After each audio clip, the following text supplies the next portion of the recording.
Hello everyone, I'm Santosh Kumar and I've been teaching civil services aspirants for more than 9 years now.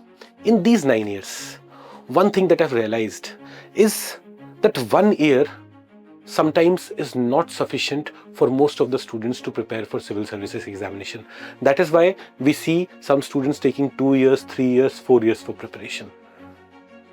We are coming up with a GS Foundation program, which is a 2-year program. That is, we are not preparing you for 2026, but we are preparing you for 2027, ensuring that you clear the exam in the first attempt. This program will be starting on 24th November. For the first 10 months, we will complete your foundation along with your objective test and subjective test.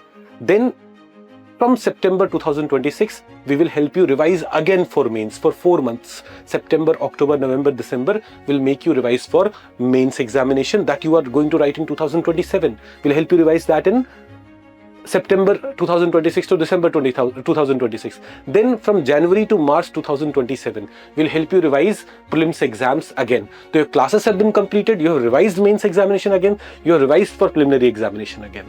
So by the time you reach 2027 preliminary examination, you are fully prepared for both prelims and mains. You will do well in prelims. After prelims, we'll help you do some revision again, do some current affairs updates again, and again help you prepare for mains examination. And I personally, after 9 years of my teaching, feel that you need this much time to clear the examination in the first attempt. And we're hoping that we'll be able to help you out in this. To know more about this program, please click on the link below. Thank you very much.